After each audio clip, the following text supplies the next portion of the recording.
Hello sector watchers, welcome to the 27th episode of Sector Spotlight. This one will air on Tuesday the 21st of April 2020 and I'm recording it on Monday 20. As usual, this is your weekly update on sector rotation, RRGs and anything relative strength. I am Julius de Kempenaer, your host for today's show, based in Amsterdam, the Netherlands.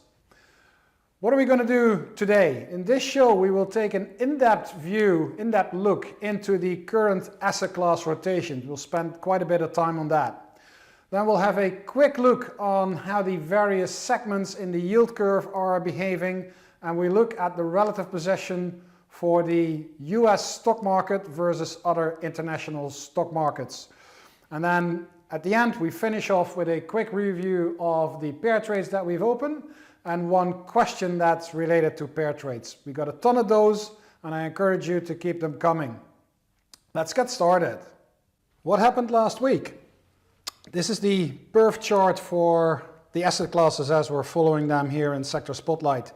As you can see, it was another good week for stocks. ITOT, the S&P Core Index, Core Total Market Index, up a solid 4%, and because of that, almost by default, our Vanguard Balanced Index Fund, which we use as our benchmark, also up 2.6%. Then we level off a little bit, followed by Treasuries, 75 basis points. Vanguard Real Estate holding in pretty well. US dollar up 50 basis points, and then we go flat with the Corporate Bond Index. A small negative for high yield, and again another very weak week for commodities, down almost 2.6%. If we make that a relative to our Vanguard Balanced Index Fund, we see that stocks were pretty much the only outperforming asset class. All others were in the negative. We'll have a look at how that shows on a relative rotation graph later on. Let's move on to the perf chart for sectors. Not surprisingly, that looks pretty good as well. Almost all sectors showing a gain, except for materials and financials, which shows small losses. The leader for this week was healthcare, followed by discretionary and then staples. And this is sort of curious because discretionary and staples shouldn't move hand in hand, or at least not to this extent.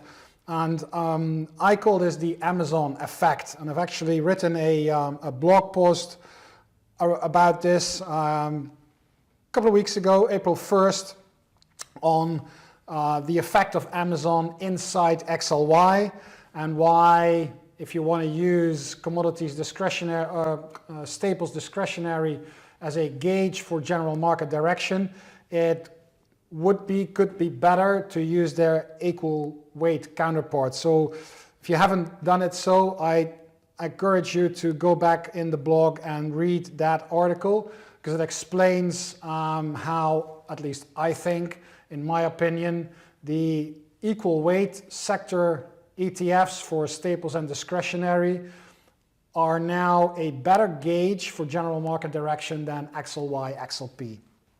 Anyway, if we go back to our sectors, technology is still doing very good. This is the S&P 500 itself, and then we'll see all the other sectors. If we make that relative to the S&P 500 really quickly, we'll see that the healthcare, staples, forget about discretionary for a second, technology are holding up well. These are the new defensive stuff. The only one that's actually missing is utilities. I would expect that to be a little bit more to the left, but this seems to be the new normal, if you want to say, the new defensive. And for sure, technology is the surprise factor here, because that traditionally was a very aggressive sector, very risk-on sector, and it's now showing up during times of defense.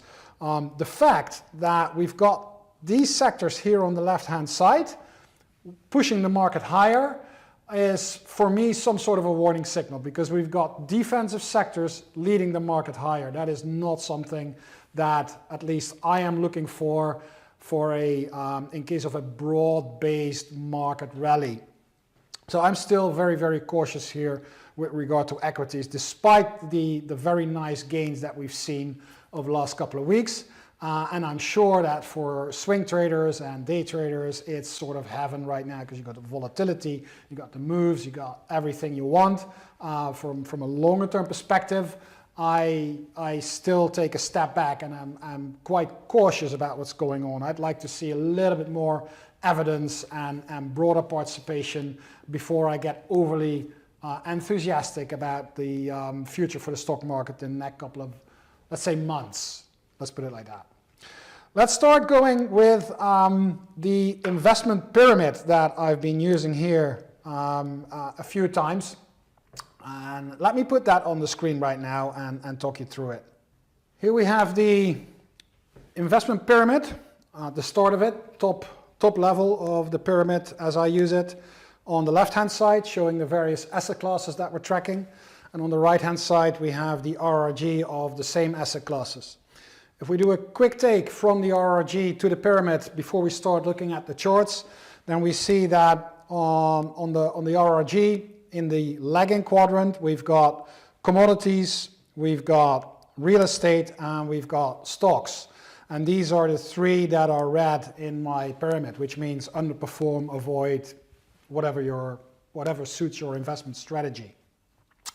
On the other side, we have government bonds, US dollar, corporate bonds, and high yield bonds. They vary a little bit. Government bonds, definitely an outperforming, way up in the leading quadrant.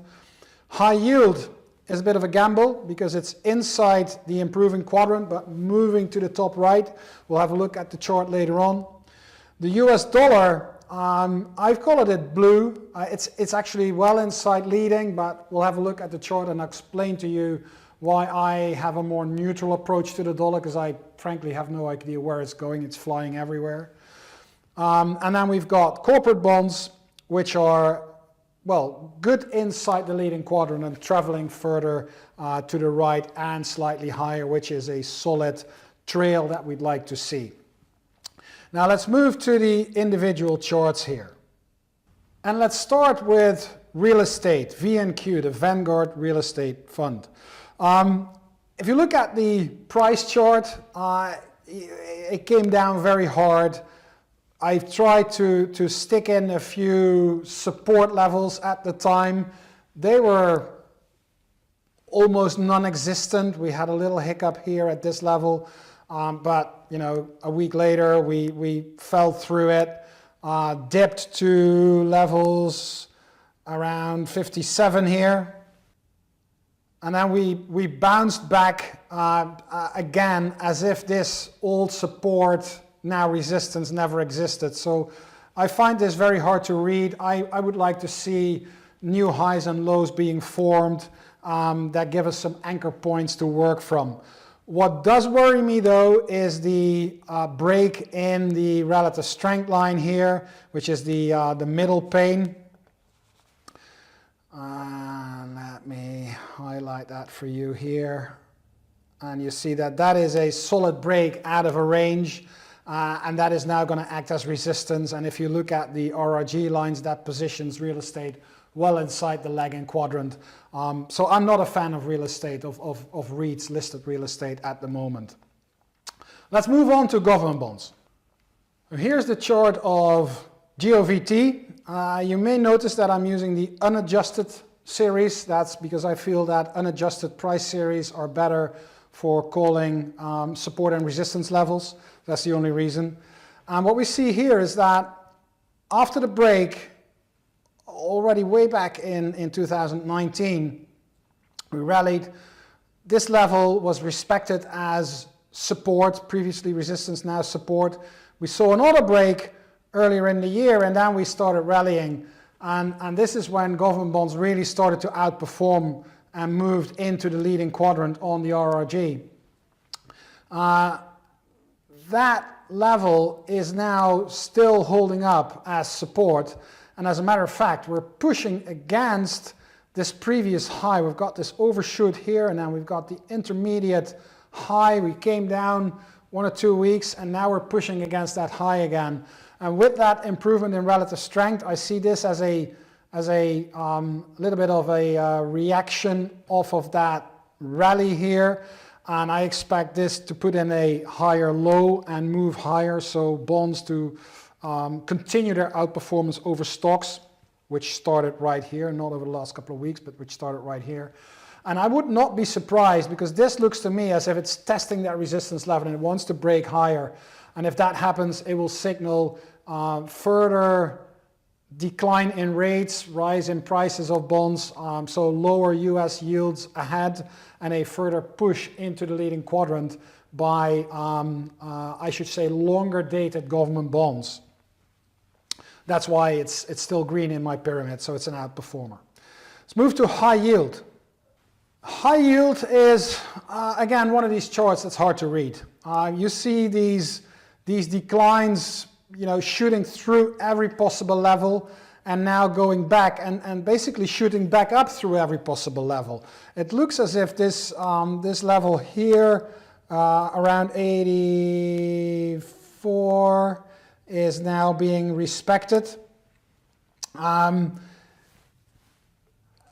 Not sure how long that will hold, whether it's going to turn down here, I have no idea. If you look at the relative line, that has been coming down for ages and is now sort of consolidating. Pretty volatile RS line, it's consolidating, but what the RRG lines here pick up is an underlying improvement. We've got the RS momentum already above 100, dragging the RS ratio higher. That's why it's positioned inside the improving quadrant. So on my pyramid, I'm giving this the benefit of the doubt, because this could be an outperforming asset class going forward. Maybe a safe haven, I don't know. It's probably a little bit less risky than outright stocks, but you still have a good exposure to the market here. So keep an eye on high yield as maybe a surprise factor in terms of asset allocation. Next one is stocks. So here's the S&P 500. I've stuck that in instead of ITOT. ITOT is my preferred line for asset allocation. Maybe I should stick it in. I'm going to do that next time, but for the time being, we stick with the S&P 500 because this is the chart that everybody's looking at. Try to respect a couple of old support levels, not entirely. This one was sort of respected, and it looks as if we're now crawling back above this former support level, used to be resistance, now getting back above it. So that's good for the short term. What worries me though is that it's a straight line down and almost a straight line up, and that hardly ever happens. So there's a couple of scenarios here that I'm thinking of. I really don't think that we will see a rally out of this low straight back to the all-time highs. That I don't know. That just seems very unlogical to me, very difficult to achieve, a lot of overhead resistance levels. So I'm actually looking for a new high on the weekly chart to come in at a level that's lower than the all-time high that we saw right here. That will be an important level, but it will not be as important as where we're going to make the new low. Because once we get a new high in here, we will have our first lower high. Now in itself, that does not yet mean that a new downtrend is in play, because you know that a downtrend is lower highs and lower lows. So if we got a new lower high here, we only have a lower high. We don't have lower lows. So at least not in this magnitude, I should say. So what I'm then looking for is actually to break below this previous low. Then we'll have a new downtrend in play. The positive scenario will be when this new low will come in at a higher low than the crash low that we've seen here. And it's just way early to tell whether it's going to stay above it, whether it's going to break it, etc., etc. So for that reason, I'm going to be very, very careful with allocation to stocks. And especially when you put that into perspective, into relative perspective, and here we have the comparison with our benchmark VBINX, and you see that we just breached through. We're bouncing off this old level. We're back to levels that were seen in 2016 in terms of relative strength for stocks versus VBINX. And if you look at the RRG lines, they are steeply pointing down. So for now, if you want to swing trade, if you want to day trade the S&P 500 stocks, that's all good and that's all fine. But from a longer term sort of asset allocation perspective, I'm going to be holding back on allocating to stocks, and that's especially because of the weak relative strength and the weak position on the RRG. Next one is the US dollar that we're going to look at. And as you've already seen, I've colored the US dollar blue, which means neutral in my investment pyramid, in my overview. And the reason for that is because these swings are so wild. We had this, it started out as a nice, it was almost 2 years of trend channel in which the US dollar was gradually moving higher. Then we first broke down. It looked as if it was a serious break. Then we started to rally back. We broke out on the upside, and now we're back into the channel. So I'm sort of lost here for the time being. I'm just going to wait and see until this market settles down and gives me a little bit more clues and pointers as to where it wants to go. What I do like is the fact that it is outperforming VBINX. It started to outperform VBINX. That's the good news for the US dollar. It's probably bad news for stocks because the general, and it's again, it's a little bit too early to make that call, but in general, a stronger US dollar points to a stronger US market. So again, it could be helpful, it could be an early warning sign, but let's leave it at this. The relative for the US dollar for the time being is pretty good. From a price perspective, I'm going to wait and see here, see how this behaves in the next couple of weeks, whether it's going to be able to stay inside the boundaries of that trend channel and move higher going forward. The next one is commodities. Commodities, let's not spend too much time about it because, I mean, those of you who've watched the show on a regular basis, we've talked about this commodity chart, DJP, multiple times, and I cannot remember that it has ever given us a positive signal or a positive trend. It's always been going down, especially in relative. If you look at this RS line versus VBINX, that is a multi-year downtrend. We had a couple of nice attempts in terms of price over the last couple of years, but that didn't really work out, or did really not work out. And now last couple of weeks we had this break lower to new lows with two gaps, and now we're testing this gap area and we can't even come to the upside of that gap area. So all in all, this to me remains a very weak asset class. So let's finish it off with corporate bonds. Now here's another one with big swings. I just now realized that I've just been telling you the story about the S&P 500 going straight down, and I don't expect it to go straight up. Look at this one. I mean, this dipped. I don't even know what the decline here is. It's massive, and it's shooting back up as if there is no tomorrow. Definitely, this is going to be a resistance area. I'm not sure how to read it. What I do see is that we are doing good in terms of relative strength. We are inside the leading quadrant. We're pushing higher, but very recently the RS line has touched the level of 3 previous highs, which we actually do need to break in order to keep this upward momentum in relative strength going and for LQD to remain inside the leading quadrant. So for the time being, this is a positive asset class. I think it's going to continue to outperform, especially based on the trail on the RRG. But we do need to break higher in terms of relative strength. And I can't help it, but I think that must concur with a break to new highs in price. So that'll be a very interesting asset class to keep an eye on in the next couple of weeks.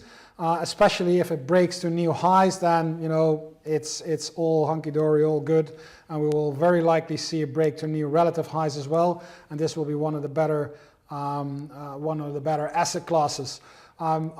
The greens here, the government bonds, the corporate bonds, and the high yield bonds, all sort of risk-off asset classes, are at least telling me that we should be very careful with stocks still for the time being.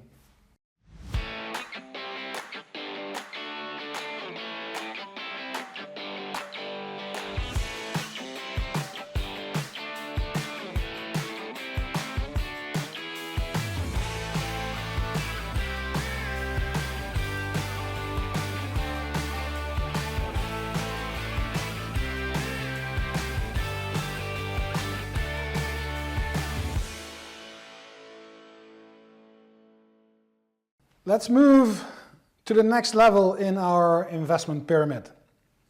As you know, we have let me put it like there, and now next.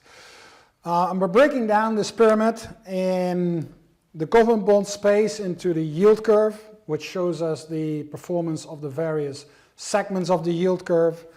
We're putting stocks into an international perspective, especially the US. And then in commodities, we like to look at the sub-indexes of the commodity market.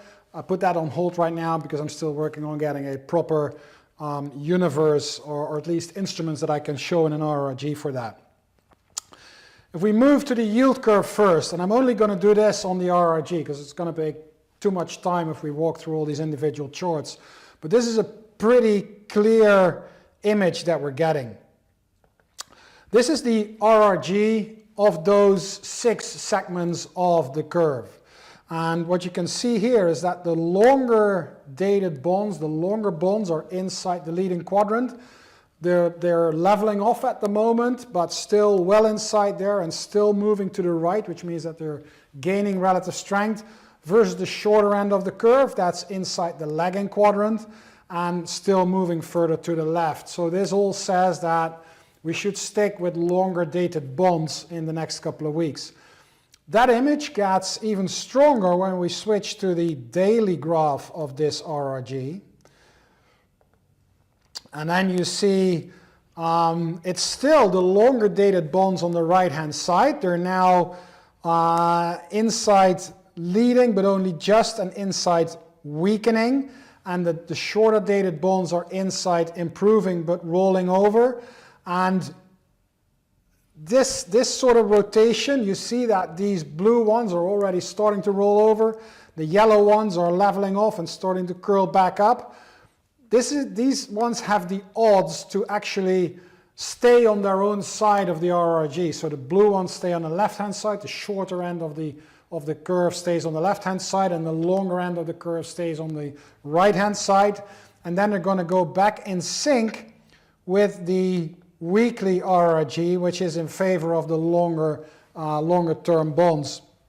And that completely matches what we see here in GOVT, in GOVT, where you see, because this is mainly driven by longer term bonds, you see that this period of consolidation coincides where it's sort of leveling off here, and on the daily it's declining, and now it's starting to build up, strength again, fueling the belief, as I explained while we were talking about asset classes, that GOVT will break higher in the near future and send US yields lower than they are right now. And if we're going to put the US into an international perspective, we bring up the RRG for the international markets, and the US is actually inside the leading quadrant at a stable momentum moving to the right, which means that it is in general outperforming global stock markets. It's not the best market around there, believe it or not. That is China for the time being, which is way into the leading quadrant, powering higher, and there's no sign of rolling over. So the Chinese market is doing really, really well at the moment. And the same goes for Hong Kong. which is also inside the leading quadrant and pushing further to the right. Where you really don't want to be, and I hate to say it, but that is Europe. So if a very important play, a very important decision to make is if you want to invest in the US or in Europe, then this RRG is sending you a very clear message that you should prefer the US over Europe for the time being. That is in relative terms. As I said, stock market in general, still very, very doubtful. I'd like to see a lot more proof and broader based participation. But if you're in the game of outperforming some sort of global benchmark, US is the place to be. Or if you want to go into a pair trade, you could go long SPY and short some US related European ETF or an inverted ETF. Anyway, there are plenty of ways to make that play. Unfortunately, there is not enough time anymore to go over all the individual sectors. You can see the calls that I made on the investment pyramid. One change for materials. We'll dive into those more in depth next week. That's a promise. With regard to the pair trades that we've got open, the one that we launched last week, materials versus discretionary, that went against us almost immediately the day after that I recorded it. Obviously, the Amazon effect, I should have known better. I didn't. Good habit is to cut your losses as soon as possible. So this is the first time I can do it, but that trade should be gone. That went against us. On the RRG, the line hooked right back up, and that was the signal to actually get out of that trade. So I'm going to take that off. The SPY IEV is actually the trade with the most confirmation. It's actually following the observation that I just made when we did the international part, where the US is expected to continue to outperform Europe. That is continuing to go on, so we'll leave that on. And the XLF versus RYF, cap weighted versus equal weighted financials, still sort of balancing out, not really very good, so I'm going to give it a little bit more time to see what's happening there. I quickly want to answer one question that came in via the mailbag, and it came in from Michael. And the question was whether it was a good idea, or he suggested to look at pair trades more in group terms. So a group of longs and a group of shorts. And the short answer is that is actually a very good idea to do. I like that, so I'm going to spend more time on that subject in the next episodes, one of the next episodes of Sector Spotlight, because I think it's a very good way to approach long-short trading and mitigate market risk without confining yourself to one single pair with all the risks as we've seen with XLB, XLY. Anyway, so I just wanted to give you that. Keep the questions coming. I'm bundling them. I've got a lot of material, but I love talking about that because I know that that's what you as a viewer want to hear from me. So please send them in to Juliusdk at StockCharts.com, and there's a pretty big chance that we'll deal with that in one of the next episodes of Sector Spotlight. Ladies and gentlemen, this was the 27th episode of Sector Spotlight. Thank you for watching. Sector Spotlight airs every Tuesday from 10:30 to 11 a.m. Eastern. Meanwhile, please stay in touch. Drop us any questions, suggestions and feedback that you have on my email, Juliusdk at StockCharts.com, or through one of the social media channels. If you want to read more about RRG and relative strength, please go to the RRG blog on StockCharts.com and subscribe using the link below each article. Hope to see you next week, and stay safe. Hey guys, Grayson Rose here with StockCharts.com. Thank you so much for watching. I hope you enjoyed this video. Remember, if you did, give us a like down below, leave us a comment. We'd love to hear from you. And most importantly, don't forget to subscribe to our YouTube channel for daily content from an incredible collection of technical analysts and financial minds. We'll see you back here very soon. Happy charting, my friends.